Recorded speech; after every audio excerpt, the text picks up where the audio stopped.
तो हमने पढ़ा है कि कौन कौन से ऐसे माइक्रो ऑर्गेनिजम्स हैं जिनसे मनुष्य में या ह्यूमंस में बीमारियां फैलती हैं। अब हम पढ़ेंगे कि कौन से ऐसे माइक्रो ऑर्गेनिजम्स हैं जिनसे एनिमल्स में बीमारियां फैलती हैं। Several micro organisms not only causing disease in humans. बहुत सारे माइक्रो ऑर्गेनिजम्स सिर्फ आदमियों में ही बीमारी नहीं फैलाते या फिर प्लांट्स में ही बीमारी नहीं फैलाते, बल्कि एनिमल्स में भी बीमारियां फैलाते हैं। फॉर एग्जांपल, जो एंथ्रेक्स रोग होता है वो बहुत ही ज़्यादा डेंजरस होता है। Is a dangerous human and cattle disease. ये मनुष्य में भी होता है, मतलब इंसानों में भी होता है, और जो कैटल्स होती हैं जैसे गाय भैंस जो होते हैं उनमें भी ये बीमारी होती है। किससे होती है? ये बैक्टीरिया से होती है। तो इनमें क्या होता है कि कैटल्स होती हैं उनके खुर सड़ जाते हैं और उनके जो मुंह होता है वो सड़ जाता है इससे। तो ये जो बीमारी होती है वायरस से होती है। मनुष्य में बैक्टीरिया से होती है और जो गाय होती है उसके खुर और मुंह में ये बीमारी वायरस से होती है। तो ये देखिए, यहाँ से हमने ये पढ़ लिया कि एंथ्रेक्स रोग जो होता है वो एनिमल्स में होता है। अब हम पढ़ेंगे कि disease causing micro organisms in plants. तो अभी हमने एनिमल्स का पढ़ा है कि एनिमल्स में जो रोग होते हैं। अब हम पढ़ेंगे कि माइक्रो ऑर्गेनिज्म से प्लांट्स में भी डिजीज होती है, बीमारियां होती हैं।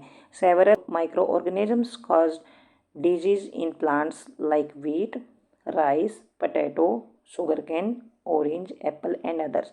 बहुत सारे माइक्रो ऑर्गेनिजम्स प्लांट्स में भी बीमारियां फैलाते हैं। जैसे गेहूं में बीमारी हो जाती है, राइस में, चावल में हो जाती है, आलू में हो जाती है, या गन्ने में भी हो जाती है, या संतरा में भी हो जाती है, सेब में भी हो जाती है, या फिर और बहुत सारे ऐसे वेजिटेबल्स या फ्रूट्स हैं जिनमें माइक्रो ऑर्गेनिज्म से बीमारियां हो जाती हैं।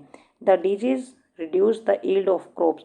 और इससे जो फसलें होती हैं कि जो उपज है वो खराब हो जाती है, मतलब कम उपजती है वो, क्योंकि इनसे बीमारियां हो जाती हैं और उनसे जो क्रॉप्स है वो हेल्दी क्रॉप्स नहीं होती और उनसे जो बीज हैं या फिर फ्रूट्स हैं वो अच्छे नहीं बन पाते।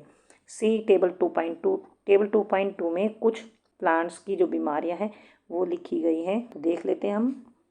ये है some common plant disease caused by micro organism. Table 2.2 है, उसमें कुछ प्लांट डिजीज हैं जो कि माइक्रो ऑर्गेनिज्म से होती हैं। तो ये प्लांट डिजीज जैसे सिट्रस कैंकर, मतलब नींबू कैंकर, इसको बोलते हैं नींबू कैंकर। नींबू में होती है, बैक्टीरिया से होती है। और कैसे फैलती? एयर से, हवा से फैलती है बीमारी। मतलब एक नींबू के प्लांट में अगर हो गई तो दूसरे नींबू के प्लांट में भी हो जाती है, क्योंकि ये एयर से फैलती है, तो बहुत जल्दी फैलती है ये बीमारी। रस्ट ऑफ व्हीट, जो गेहूं होता है उसकी रस्ट होती है ये, मतलब गेहूं पर एक तरह से जंग लगना बोलते हैं इसको, गेहूं पर जंग लग गई, तो ये फंजाई से होती है। और ये भी एयर से फैलती है और ये बीजों से भी फैलती है, मतलब अगर अगर खराब बीज होते हैं तभी बीमारियां हो जाती हैं। येलो वेन मोसैक ऑफ भिंडी, तो ये जो बीमारी होती है इसको हिंदी में बोलते हैं भिंडी की पीत।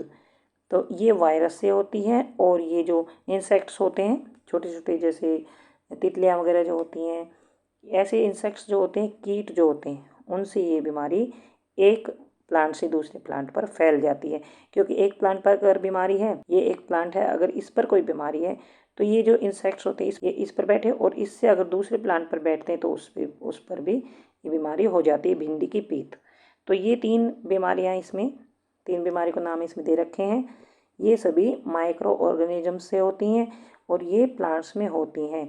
अब इनको फैलने से कैसे बचाया जा सकता है? इसके लिए कुछ केमिकल्स मार्केट में मिलते हैं और उनसे इन माइक्रो ऑर्गेनिजम्स को मारा जाता है और उनसे इन बीमारियों से प्लांट्स को बचाया जाता है। अब है फूड पॉइजनिंग। फूड पॉइजनिंग भी माइक्रो ऑर्गेनिज्म से होती है।